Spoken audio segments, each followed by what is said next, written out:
ಕುಡಿಯುವ ನೀರಿಗಾಗಿ ರೈತರ ಹೋರಾಟ. ಅನೂರಿನಿಂದ ಬೆಂಗಳೂರು ತಲುಪಿದ ಪಾದಯಾತ್ರೆ. ಅನೂರು ಭಾಗದ ಅಭಿವೃದ್ಧಿಗೆ ಬಜೆಟ್ನಲ್ಲಿ ಅನುದಾನ ಮೀಸಲಿಡಲು ಮಹೇಶ್ ಕುಮಾರ್ ಆಗ್ರಹ. ಚಾಮರಾಜನಗರ ಜಿಲ್ಲೆಯ ಅನೂರು ತಾಲೂಕಿನ ಭಾಗಕ್ಕೆ ಕುಡಿಯುವ ನೀರು, ವಿದ್ಯುತ್ ಸೇರಿದಂತೆ ಮೂಲ ಸೌಕರ್ಯ ಒದಗಿಸುವಂತೆ ಒತ್ತಾಯಿಸಿ ಅನೂರಿನಿಂದ ವಿಧಾನಸೌಧವರೆಗೆ ಕರ್ನಾಟಕ ರಾಜ್ಯ ರೈತ ಸಂಘ ಹಮ್ಮಿಕೊಂಡಿರುವ ಪಾದಯಾತ್ರೆಯು ಇಂದು ಬೆಂಗಳೂರು ತಲುಪಿತು. ಕರ್ನಾಟಕ ರಾಜ್ಯ ರೈತ ಸಂಘದ ಕಾಯಂ ಆಹ್ವಾನಿತರಾದ ಯಗ್ಗವಾಡಿಪುರ ಮಹೇಶ್ ಮಾತನಾಡಿ, ದೇಶಕ್ಕೆ ಸ್ವಾತಂತ್ರ್ಯ ಬಂದು 79 ವರ್ಷಗಳು ಕಳೆದಿದ್ದರೂ ಕೂಡ ಚಾಮರಾಜನಗರ ಜಿಲ್ಲೆಯ ಅನೂರು ಭಾಗದ ಕಾಡಂಚಿನ ಗ್ರಾಮಗಳಲ್ಲಿ ಕುಡಿಯುವ ನೀರು, ವಿದ್ಯುತ್ ಸೇರಿದಂತೆ ಮೂಲಭೂತ ಸೌಲಭ್ಯಗಳು ಇಲ್ಲದೆ ಅಲ್ಲಿನ ಜನತೆ ತುಂಬ ಸಂಕಷ್ಟದಲ್ಲಿ ಜೀವನ ನಡೆಸುತ್ತಿದ್ದಾರೆ. ಆ ಭಾಗದ ಕೆರೆಗಳಿಗೆ ನೀರು ತುಂಬಿಸಲು 491 ಕೋಟಿ DPR ಆಗಿದೆ. ಯಾವುದೇ ಕ್ರಮ ಕೈಗೊಂಡಿಲ್ಲ. ಇದೇ ತಿಂಗಳು ಮಂಡಿಸುವ ರಾಜ್ಯ ಬಜೆಟ್ನಲ್ಲಿ ಅನೂರು ಭಾಗದ ಗ್ರಾಮಗಳ ಅಭಿವೃದ್ಧಿಗೆ ಅನುದಾನ ಮೀಸಲಿಡಬೇಕು. ಮುಖ್ಯಮಂತ್ರಿ ಸಿದ್ದರಾಮಯ್ಯ ಅವರನ್ನು ಮಹೇಶ್ ಕುಮಾರ್ ಒತ್ತಾಯಿಸಿದರು. ಪಾದಯಾತ್ರೆಯಲ್ಲಿ ಕರ್ನಾಟಕ ರಾಜ್ಯ ರೈತ ಸಂಘದ ಚಾಮರಾಜನಗರ ಜಿಲ್ಲೆ ಪದಾಧಿಕಾರಿಗಳು, ಅನೂರು ತಾಲೂಕು ಪದಾಧಿಕಾರಿಗಳು, ರೈತರು ಭಾಗವಹಿಸಿದ್ದರು. ವರದಿ ಒಮ್ಮನಂಜುಂಡ ನಾಯಕ, ಚಾಮರಾಜನಗರ.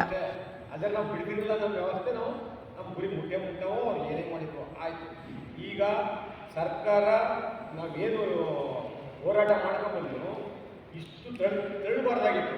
ವಿಧಾನಸೌಧ ಹೋಗೋದನ್ನ ಇಷ್ಟು ದಿವಸ ಇದು 6 ಗಂಟೆ ಮಹಿಳೆಯರು ಎಲ್ಲ ಬಂದರು. ನಮ್ಮ ಎಲ್ಲ ರೈತ ಸಂಘದ ಮಹಿಳೆಯರು ಸಹಿತವಾಗಿ ಮಕ್ಕಳು ಬಂದರೆ ಅವರು ಅಲ್ಲೇ ತಡೆದು 7 ಇಂದ ಅನ್ಬೋಯಿತು. ಸರ್ಕಾರವೇ ರಸ್ತೆ ಬರ್ಬೋದಾಗಿತ್ತು. ಆದರೂ ಕೂಡ ಏನಾಗಿ ಮಾಡ್ಯಾರ ಆಗಲಿ. ಈಗ ಯಾವುದೇ ಕಾರಣಕ್ಕೂ ನಾವು ನೀರು ಕೊಡಲೇಬೇಕು, ವಿದ್ಯುತ್ತಲ್ಲಿ ಕೊಡಲೇಬೇಕು, ಮೂಲಭೂತ ಸಮಸ್ಯೆ ಒದಗಿಸ್ಬೇಕು. ನಾವು ಯಾವ ಜಗ್ಗನ್ನ ಮುಗಿದ್ರೆ ಇರೋಲ್ಲ. ಕೂಡಲೇ ಇವರು ಕ್ರಮ ತಕ್ಕೊಂಡು ಈ ಆದೇಶನ ಇವತ್ತು 6ನೇ ತಾರೀಕು ಮಾಡ್ತೀವಿ ಅಂತ ನಮಗೆ ವ್ಯವಸ್ಥೆ ಲಿಖಿತ ಮೂಲಕ ರಾಜ್ಯ ಪತ್ರನ ನಮಗೂ ಹೊರಡಿಸ್ಬೇಕು. ಇಷ್ಟಾದರೆ ನಮಗೆ ಇನ್ನೇನೂ ಇಲ್ಲ. ಯಾಕಂದರೆ ಇಲ್ಲೂ ಕೂಡ ನಾವು ಇದನ್ನು ತೆಗಿಸ್ತೀವಿ. ಏನು ಏಕಸದಸ್ಯ ಪೀಠ ಹೇಳೋದ ಈ ವ್ಯಾಪ್ತಿ ಮಾಡಬೇಡ ಅಂತ ರಿಟ್ಟು ಹಾಕಿವಿ. ಎಲ್ಲಿಗೆ ಯಾಕಪ್ಪ ಅವರು ನಾವು ಹೋಗಿಲ್ಲ, ಪಟ್ಟ ಪ್ರದೇಶಕ್ಕೆ ಯಾಕೆ ಹೋಗಿಲ್ಲ ಅಲ್ಲಿಗೆ ನಾವು ವಿಧಾನಸೌಧ ಕೂತ್ಕೊಳ್ಳೋಕ್ಕೆ ಅವ್ರು ಮೋಜು ಮಾಡುವಂತ ಹೋಗಲೇಬೇಕು ಅಂತ ರಿಟ್ಟು ಹಾಕಿದ್ವಿ. ಅಲ್ಲಿ ತಕ್ಕಂಥದ್ದೇ ಸದ್ಯದಲ್ಲಿ ಅಲ್ಲಿ ಹೋಗೋಂಥ ವ್ಯವಸ್ಥೆ ಮತ್ತು ತೊಂದರೆ ಆದರೆ ಯಾರು ಎದುರುಗಡೆ. ಆದ್ದರಿಂದ ಶಾಂತಿ ಶಿಸ್ತು ಕಾಪಾಡಿ. ಏನೇ ತೊಂದರೆ ಆದರೂ ಲೆಕ್ಕದ ಕೂತ್ಕೊಳ್ಳಿ ಅಷ್ಟೇ. ಏನು ನಾವು ಗುಂಪು ಕಟ್ಟಲ್ಲ, ಒಬ್ರಿಗೊಬ್ರು ಸೇರೋದು ಬೇಡ. ಹೋಯ್ತಾ ಇರ್ತೀವಿ, ಪಟ್ಟಕ್ಕೆ ಕೂತ್ಕೋಬೇಕು ಅಷ್ಟೇ. ಏನಿಲ್ಲ, ಈ ರೀತಿ ಮಾಡ್ಕೊಂಡು ಹೋಗಿ ಯಾವ ಎದುರುಗಡೆ. ನಿಮ್ಗೆ ಎಲ್ಲ ಸವಲತ್ತುಗಳನ್ನು ಕೊಡೋಂಥ ವ್ಯವಸ್ಥೆ ನಾವು ಮಾಡ್ತೀವಿ. ರೈತರಿಗೆ ನೀವು ಮಕ್ಕಳುಗಳನ್ನ ಓದಿಸೋಕ್ಕೆ ವ್ಯವಸ್ಥೆ ಮಾಡಿ. ಯಾವುದೇ ಕಾರಣಕ್ಕೂ ಧೈರ್ಯ ಇಟ್ಬಿಡಿ. ಹೊರ ದೇಶದಲ್ಲಿ ಓದಿಸ್ಬೇಕಾ ಓದಿಸಿ. ಅವ್ರಿಗೆ ಏನು ಸವಲತ್ತು, ದುಡ್ಡು, ಅಲ್ಲಿ ವ್ಯವಸ್ಥೆಗಳು ಏನಾಗಬೇಕು ಎಲ್ಲನೂ ಮಾಡಿಸೋ. ಇಲ್ಲೂ ಓದಬೇಕಾದ್ರೆ ಗಮನ ತನ್ನಿ. ಏನೇ ಆದರೂ ಕೂಡ ಅವ್ರಿಗೆ ಫುಲ್ ಓದೋಂಥ ವ್ಯವಸ್ಥೆಗಳನ್ನೆಲ್ಲ ನಾವು ಮಾಡಿಕೊಡ್ತೀವಿ ನಿಮ್ಮ ಮಕ್ಕಳುಗಳಿಗೆ. ಇಷ್ಟು ಹೇಳಿ ನನ್ನ ಒಂದು ಮಹೇಶ್ ಕುಮಾರ್ ಯಗ್ಗವಾಡಿಪುರ ನನ್ನ ಮಾತು. ಎಲ್ಲ ರೈತರು ಪಾದಯಾತ್ರೆಯಲ್ಲಿ ಭಾಗವಹಿಸುವಂತೆ ಮನವಿ ಮಾಡುತ್ತೇವೆ. ರೈತರ ಹಕ್ಕೊತ್ತಾಯಗಳು. 1. ಅನೂರು ತಾಲೂಕಿನ ಉಡುಗೊರೆಹಳ್ಳ ಜಲಾಶಯಕ್ಕೆ ಕಾವೇರಿ ನದಿಯಿಂದ ಏತ ನೀರಾವರಿ ಮೂಲಕ 1.31 TMC ನೀರೊದಗಿಸಲು 2020-21 ಸಾಲಿನಲ್ಲಿ DPRಗೆ ಅನುಮತಿ ದೊರೆತಿದ್ದು ಕಾಮಗಾರಿಗೆ ಅನುಮೋದನೆ ದೊರಕಿಲ್ಲ. ಈ ಬಜೆಟ್ನಲ್ಲಿ ಹಣಕಾಸು ಒದಗಿಸಬೇಕು. 2. ಅನೂರು ತಾಲೂಕಿನ ಕೆರೆಗಳಾದ ಮಣಗಳ್ಳಿ ಕೆರೆ, ಬಂಡಳ್ಳಿ ಕೆರೆ, ಹಲಗಾಪುರದ ಕೆರೆ, ಮಾಲ್ಟಳ್ಳಿ ಕೀರಪಾತಿಯ ಹಾಲೇರಿ ಕೆರೆ, ಹೂಗ್ಯನ್ನ ಮಿನ್ನತ್ತಹಳ್ಳ ಕಿರು ಜಲಾಶಯ, ದಿನ್ನಳ್ಳಿಯ ಮೂಕಚ್ಚಿ ಕಿರು ಜಲಾಶಯಗಳಿಗೆ ಕಾವೇರಿ ನದಿಯ ಸತ್ತೇಗಾಲದ ಶಿವ ಆಣೆಕಟ್ಟೆಯಿಂದ ಏತ ನೀರಾವರಿ ಮೂಲಕ ನೀರು ತುಂಬಿಸಲು DPRಗೆ ಅನುಮತಿ ದೊರಕಿದ್ದು 491 ಕೋಟಿಯ ಪರಿಷ್ಕೃತ DPRನಲ್ಲಿ ಮಾರ್ಟಳ್ಳಿ, ಕುರತಿ ಹೊಸೂರು, ಕೌದಳ್ಳಿ, ಶೆಟ್ಟಳ್ಳಿ, ರಾಮಾಪುರ ಗ್ರಾಮ ಪಂಚಾಯಿತಿ ವ್ಯಾಪ್ತಿಯ ಜಮೀನುಗಳನ್ನು ಸೇರಿಸಿ ನೀರು ಒದಗಿಸಲು ಸರ್ಕಾರಕ್ಕೆ ಸಲ್ಲಿಕೆಯಾಗಿದೆ. ಸರ್ಕಾರವು ತಕ್ಷಣ ಹಣ ಬಿಡುಗಡೆ ಮಾಡಿ ರೈತರು ಗುಳೆ ಹೋಗುವುದನ್ನು ತಪ್ಪಿಸಬೇಕು. 3.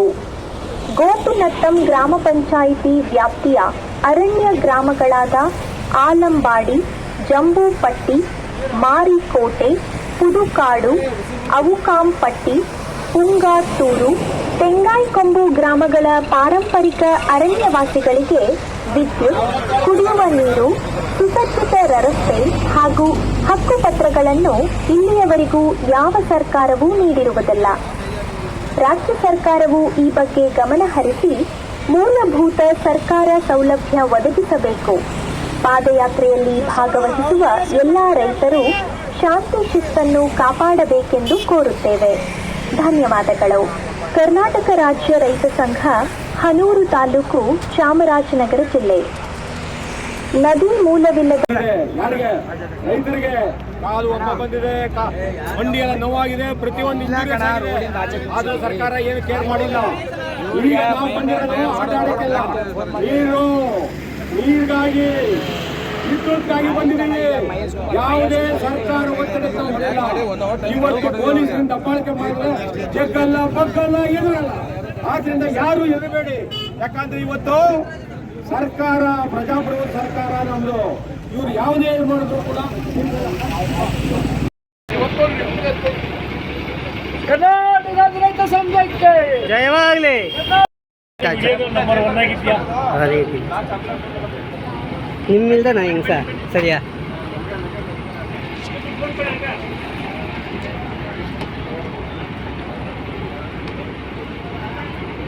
ಗಾಡಿ ನಂಬರ್ ಗಾಡಿ ನಂಬರ್ ರೈತರು ಯಾವಾಗಲೂ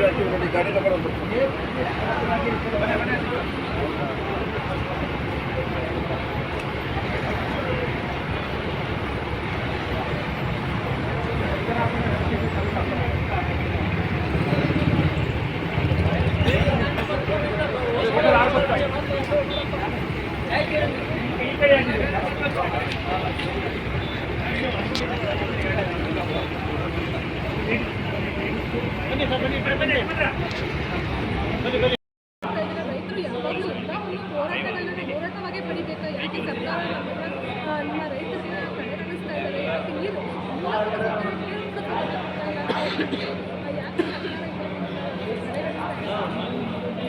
ಕಡೆಗಳ ರೈತರ ಒಂದು ಅಸಹಾಯಕತೆಯಿಂದ ಇವ್ರು ಮಾಡ್ತಾರೆ. ಯಾಕಂದರೆ ಈಗ ಪ್ರತಿಯೊಂದು ಡಿಪಾರ್ಟ್ಮೆಂಟ್ಗೂ ಕೂಡ ಒಬ್ಬ ಪೊಲೀಸ್ ಗೌರ್ಮೆಂಟ್ ಬಸ್ಗೆ ಏನಾದ್ರು ಒಂದು ತೊಂದರೆ ಆಯಿತು ಅಂದರೆ ಇಡೀ ಗೌರ್ಮೆಂಟ್ ಬಸ್ ನಿಲ್ಲಿಸ್ತಾರೆ. ಆದರೆ ರೈತ ತನ್ನ ಇದಕ್ಕೋಸ್ಕರ ಮತ್ತು ಜನಕ್ಕೆ ಆಹಾರ ಕೊಡೋಕ್ಕೆ ಬೇರೆ ಸಿಟ್ಟು ಬಂದು ಒಳಗಾಗಿ ಆಹಾರದ ತೊಂದರೆ ಇರ್ತಾನೋ ಅದನ್ನು ಅವರು ಮುಟ್ಟಕ್ಕಾಗಲ್ಲ ಅನ್ನೋ ಭಾವನೆ ಅವ್ರಿಗೆ. ಅದಕ್ಕೆ ನಾವು ಮುಟ್ಟಕ್ಕೋಸ್ಕರ ಮಾಡಿರೋದು. ಇವತ್ತು ಸಿದ್ದರಾಮಯ್ಯ ಹೋರಾಟದಿಂದ ಬಂದಿರೋಂಥ ವ್ಯಕ್ತಿ. ಅದನ್ನು ನಾವು ಏನಂತೀವಿ ಅಂದರೆ ಬೇರೆಯವ್ರು ಬೇಡ, ಇವರು 2 ಬಾರಿ ಮುಖ್ಯಮಂತ್ರಿ ಆದರು. 2 ಬಾರಿ ಮುಖ್ಯಮಂತ್ರಿ ಆದರೂ ಇದು ಬೇಕಾಗಿತ್ತ? ನಾವು ಸ್ವಾಗತ ಮಾಡ್ತೀವಿ. ಈಗ ನಾಳೆ 3 ಗಂಟೆಗೆ ಆಹ್ವಾನ ಕೊಟ್ಟು ನಾವು ಮಾತಾಡ್ತೀವಿ, ನಾವು ಬರ್ತೀವಿ ಬಂದದ್ರಿಂದ ಅದಕ್ಕೆ ನಾವು ಕೈ ಬಿಟ್ಟು ಅದು ಸ್ವಾಗತ ಮಾಡ್ತೀನಿ. ಆದರೆ ಈಗ ಅಜ್ಜಿಪುರದಿಂದ ರೈತರು ಬಂದಿರಲ್ಲ, ಕಾಲು ಒಪ್ಪೆಗಳು ಒಬ್ಬೊಬ್ಬರು ಕಾಲು ಸುಮಾರು ಕಾಲು ಊದ್ಕೊಂಡವೆ.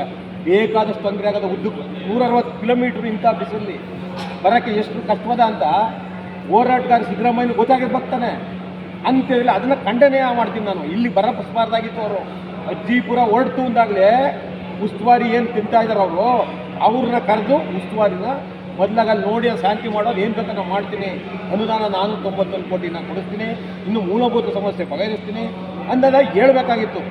ಇದು ಖಂಡನೀಯ. ಇದು ಯಾಕಂದರೆ ಇಷ್ಟು ದೂರ ಬಂದು ಇಷ್ಟು ಸಫರ್ ಪಡಬೇಕಾಗಿರಲಿಲ್ಲ ರೈತರು. ಇದು ಭಾಳ ನಾಚಿಕೆ ವಿಷಯ. ಆದರೂ ಕೂಡ ನಾವು ಇದು ನಾಳೆ ಏನಾಗುತ್ತೆ ನೋಡ್ತೀವಿ. ಯಾಕಂದರೆ ಯಾವುದೇ ಕಾರಣಕ್ಕೂ ಜಗ್ಗಲ್ಲ, ಬೊಗ್ಗಲ್ಲ, ಹೆದರಲ್ಲ. ಇವರು ಬೇಕಾದಷ್ಟು ಇದು ಮಾಡಿದ್ರು. ಈಗ ಹೆಚ್ಚು ಕಮ್ಮಿ 50-60 ಕಿಲೋಮೀಟರಷ್ಟು ನಿಂತ್ಕೋಬೇಕು. ಯಾಕಂದರೆ ನಾವು ಶಾಂತಿಯುತವಾಗಿ ಸರ್ತಿ ಸಾಲಿನಲ್ಲಿ ಇಬ್ಬಿಬ್ಬರು ಶಿಸ್ತಾಗಿ ಬಂದಿದ್ದೀವಿ. ಇನ್ನು ಅಜ್ಜಿಪುರದಿಂದ ಯಾವುದೇ ಕ್ರೌಡ್ ಇದ್ದೆ, ಯಾರಿಗೂ ತೊಂದರೆ ಇಲ್ಲದೆ, ಒಂದು ಸರ್ಕಾರಕ್ಕೂ ಏನೂ ಆಗಬಾರ್ದು ಅಂತ ಇಲ್ಲಿ ಬಂದು ತಡೆದೇನಿತ್ತು. ಅಲ್ಲಿಗಂಟು ಕಳಿಸ್ಬೇಕಾಯಿತು. ಯಾವ ಯುಗ ಇದು? ಕಂಪ್ಯೂಟರ್ಗೂ ಅಲ್ವಾ? ಪಟ್ ಅಂತ ಒಂದು ಮೆಸೇಜ್ ಕಳಿಸಿದ್ವಿ, ಹಿಂಗೆ ಮಾಡಿದರೆ ನಾವು ಪಟ್ ಅಂತ ನಿಂತ್ಕೊಳ್ಳೋ, ಎಲ್ಲರೂ ನಿಂತ್ಕೊಂಡು ಈ ಕಡೆ ಕೂತ್ಕೊಳ್ಳೋ. ಈ ವ್ಯವಸ್ಥೆ ಮಾಡಿದ್ರೆ ಒಂದು ಭಾಳ ಹಾಸ್ಯಾಸ್ಪದ ಇದು. ಆದ್ದರಿಂದ ಕೂಡಲೇ ಈ ಏನು ಸಿದ್ದರಾಮಯ್ಯ ಈ ವ್ಯವಸ್ಥೆ ಮಾಡಿದ್ರೆ ನಾಳೆ ಇದರ ಬಗ್ಗೆ ಕ್ರಮ ತಗೋಬೇಕು. 106 ವರ್ಷದಿಂದ ಅವ್ರಿಗೆ ಪಟ್ಟ ಕೊಟ್ಟಿಲ್ಲ, ಅವ್ರಿಗೆ RTC ಎಂಟ್ರಿ ಮಾಡಿಲ್ಲ, ಇದು ಕೊಟ್ಟಿಲ್ಲ, ಆಮೇಲೆ ನೀರು ಕೊಟ್ಟಿಲ್ಲ, ವಿದ್ಯುತ್ ಕೊಟ್ಟಿಲ್ಲ ಅಂದರೆ ಎಂಥ ನಾಚಿಕೆಗೆಟ್ಟ ಕೆಲಸ ಲೆಕ್ಕಕೊಳ್ಳಿ. 1 ಗ್ರಾಮ ಅಲ್ವಾ, 106 ಇದು ಇರೋಂಥ 1000 ಜನ ಇರೋಂಥ ಗ್ರಾಮಗಳಿಗೂ ವಿದ್ಯುತ್ ಕೊಡಲಿಲ್ಲ ಅಂದರೆ ಎಷ್ಟು ಖಂಡನೀಯ. JDS ಆಳ್ತು, ಕಾಂಗ್ರೆಸ್ ಆಳ್ತು, BJP ಆಳ್ತು, ಇಡೀ ಸರ್ಕಾರಗಳ ಆಳದಲ್ಲಿ ಇನ್ನು ಬೇರೆ ದೇಶಕ್ಕೆ ಹೋಗ್ಬೇಕಾ ನಾವು? ಇದೆಲ್ಲ ಕೇಳಕ್ಕೆ ನಮ್ಮ ಮಕ್ಕಳು ನಾವು ಕೇಳಕ್ಕೆ ಇದು ಅವ್ರಿಗೆ ಯಾಗಬೇಕು, ನಾಚಿಕೆ ಇಡಬೇಕು ಪ್ರತಿಯೊಬ್ಬರಿಗೆ, ಎಲ್ಲ ಸರ್ಕಾರಕ್ಕೂ ಹೇಳೋದು ಅಲ್ವಾ? ಯಾಕಂದರೆ ಯಾವುದೇ ಕಾರಣಕ್ಕೂ ಇಂಥ ಅವಕರಣಕರ ರೀತಿ ನಡ್ಕೋಬಾರ್ದಾಗಿತ್ತು. ಈಗಲೂ ಕೂಡ ನಾಳೆ ಒಳ್ಳೆ ಕರೆಕ್ಟಾಗಿ ರೈತರ ಪರ ತೀರ್ಮಾನ ತಕ್ಕೊಂಡ್ರೆ ನಾವು ಊರಿಗೆ ಹೋಗ್ತೀವಿ. ಆದರೆ ಯಾವುದೇ ಕಾರಣಕ್ಕೂ ಊರಿಗೆ ಹೋಗಲ್ಲ. ಲ್ಯಾಂಡ್ ಆರ್ಡರ್ ಪ್ರಾಬ್ಲಮ್ನಲ್ಲಿ ಇಂದು ಗುಂಡೂರ ಸರ್ಕಾರ ಗುಂಡಾಂತರ ಆಯಿತು, ಲಾಠಿ ಎತ್ತು ಸರ್ಕಾರ ಲೂಟಿ ಆಗೋಯ್ತು. ಇದಕ್ಕೆ ನಾವು ಎದುರಲ್ಲ. ಆದ್ದರಿಂದ ಎಚ್ಚೆತ್ಕೊಂಡು ನಾಳೆ ಏನು CM ಒಪ್ಕೊಂಡ್ರೆ ಇಲ್ಲಿ ಏನು ನಮ್ಮ ಹಕ್ಕು ಒತ್ತಾಯಗಳು, ಮೂಲಭೂತ ಸಮಸ್ಯೆಗಳು ಬಗೆಹರಿಸಲಿಲ್ಲ ಅಂದರೆ ಕಂಡರಿದಂಥ ಚಳುವಳಿ, ಸಿದ್ದರಾಮಯ್ಯನೇ ಕಂಡರಿದಂಥ ಚಳುವಳಿ ಮಾಡ್ತೀವಿ. ಅವರು ಹೋರಾಟದಲ್ಲಿ ಇದ್ರು ಅಂಥ ಚಳುವಳಿ ಈಗ ನಮ್ಮ ಪ್ರೊಫೆಸರ್ ರಂಜನಸ್ವಾಮಿ ಅವರು ನಮಗೆ ಕೊಟ್ಟಿದ್ದಾರೆ. ಆದ್ದರಿಂದ ಯಾವುದೇ ಕಾರಣಕ್ಕೂ ನಾವು ಇರಲ್ಲ. ಅದನ್ನು ಕಾನೂನು ತಕ್ಕಂಡು ವ್ಯವಸ್ಥೆನ ನಾವು ನಾಳೆನೇ ಅವ್ರು ಮಾಡಬೇಕು. ನಾವು ಹೋಗಲ್ಲ, ಅದೇನೋ ಬಾಯಿ ಮಾತಿಗೂ ಹೋಗಲ್ಲ. ನಾವು ಏನು ರಾಜ್ಯ ಪತ್ರ ಹೊರಡಿಸ್ಬೇಕು, ರೈತರ ಕೈಗೆ ಬರಬೇಕು, ಆಗ ನಾವು ಊರಿಗೆ ಹೋಗ್ತೀವಿ. ಅಲ್ಲದೆ ಹೋಗಲ್ಲ. ಇದನ್ನೇ ಬರೀ ಮನವಿಯೆಲ್ಲ, ಎಚ್ಚರಿಕೆ ಎಲ್ಲ ಆಗ್ರಹ ಮಾಡ್ತಾ ಇರೋದು ಯಾರಿಗೆ? ಸಿದ್ದರಾಮಯ್ಯ ಅವ್ರಿಗೆ ಆಗ್ರಹ ಮಾಡ್ತಾ ಇರೋದು. ಈ ತಿಳ್ಕೊಂಡು ವ್ಯವಸ್ಥೆ ಮಾಡಬೇಕು ಅಂತ ನಾನು ಯಗ್ಗೋಡಿಪುರ ಮಹೇಶ್ ಕುಮಾರ್, ಕರ್ನಾಟಕ ರಾಜ್ಯ ರೈತ ಸಂಘ ಸೇವಕ ಹಾಗೂ ವಿಶ್ವ ರೈತ ಸಂಘಟನಾ ಸದಸ್ಯ, ಪಾರಂಪರಿಕ ವೈದ್ಯ.